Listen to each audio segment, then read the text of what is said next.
Polizimiz. Ozgina suv sepdik yanimizga. Qancha bo'ldi-da mana.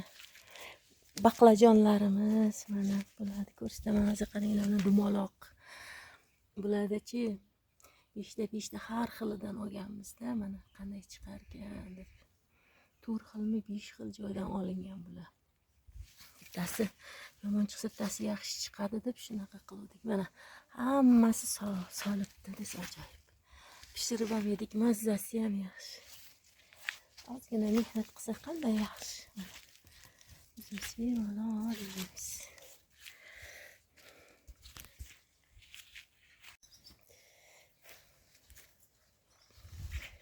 Mana pomidorlar.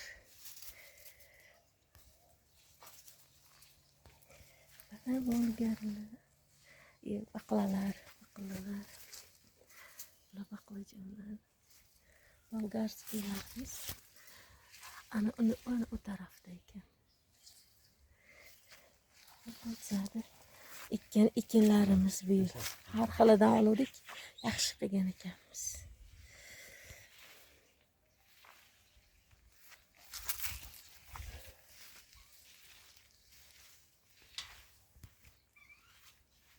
Hali bodringga o'tmadik-ku, ha?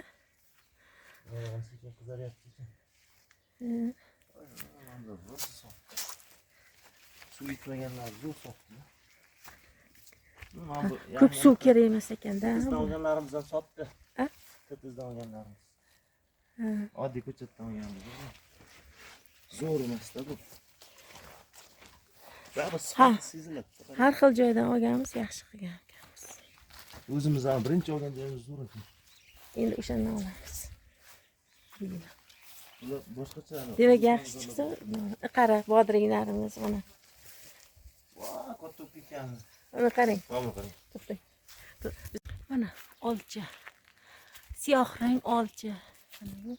Juda ko'p solgan. Juda ko'p solgan hosili. Bilmayman buni qanday yig'ishtirib olamiz mana. Qarang. Voy, Allohning bergan nimasi.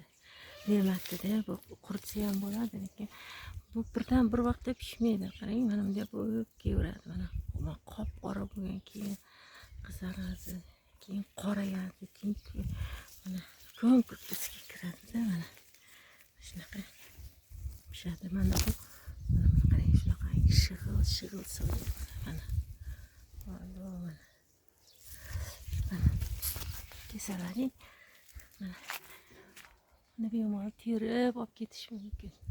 Lekin men o'zim buni tera olmayman. Do'stlarim, buni terish juda qiyin, chunki juda ulkan daraxt. Bu siyoh rang olchamiz.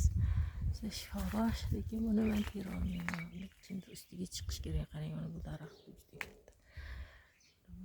Terish juda qiyin narsa. Shoxlari mana qarang, hamma joyda shunaqa.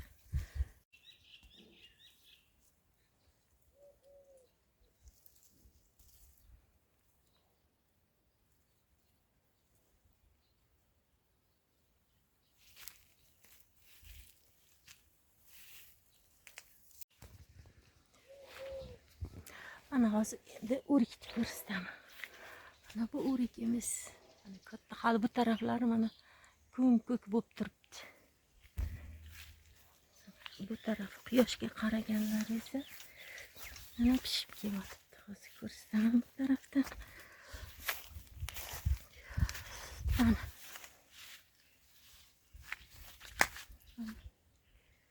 Mana ajoyib. Tekis juda chiroyli, qip-qizil. O'riklar. Mana bu tarafi endi pishib kelyapti. Bizatki tog' taraf bo'lgani uchun anaqa kech pishadi. Bu 2025-yil mana 15-iyun.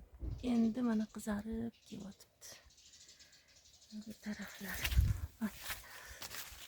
Mana qarang qanday chiroyli, tabiatni ajoyib. Mevasi, o'rik. Mana bu taraf mana bunaqa bo'lib turibdi.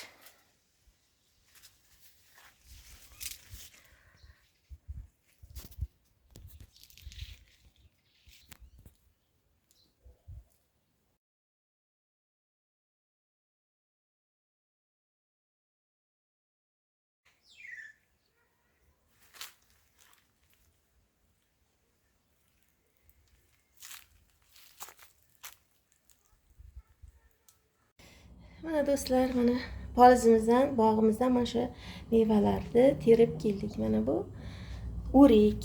Mana ko'rsatdim. Mana bu ham o'rik. Mana bu ham o'rik. Mana bir tarafi daraxtlarimizni ko'mku, quyosh taraflari esa pishib yotdi. Shuni terdik. Mana bu pomidorlarimiz. Bularni aprelda boshida ekdik. Mana 1,5 oy deganda mana uzib olib yeyapmiz. Mana shu pomidorlar o'zimiz ekkan pomidorlar. Mana bu pomidorlarimiz cherry chiqdi. Mana cherry deyilgan ekan, ichi haligi qop-qorachi. Bu esa anaqa qalampirlarimiz. Hammasi mana o'zimizning haligi dehqonchiligimizdan o'zimiz ekkan. Endi qarang, mana bolgar. Mana shuncha o'sib keldik.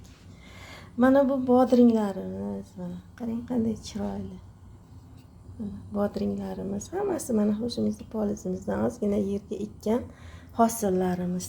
Mana bu baqlajon, mana hamma 5 xil qilib hamma joy har xil tiplardan olgandik. Mana bunaqa uzunchoq chiqdi. Qarang qanday chiroyli. Mana bu boshqacha sorti, mana dum-dumaloq, bu ham chiroyli. Mana do'stlar, bugun mana shularni terib keldik. Demoqchimanki, siz ham erinmay ozgina yerga dehqonchilik qilsangiz, mehr qo'yib, bemalol mana shunaqa 1,5 oyda bemalol hosilini yeb xursand bo'lib yurasiz. Ekologik, toza, hali o'zingiz deb qo'lingiz bilan parvarishlagan anaqa mevalardan, ekinlardan uzib yeyish juda ham baxtli. O'sha uchun men sizlarga mana shu videoni tayyorladimki, yoshlarimiz umuman anaqa erinmasliklari kerak. Ozginagina qiziqish bilan qilsa qarang, shuncha mana hosil. Har 3-4 kunda borib bemalol uzib kelib yeb o'tiramiz. Mana.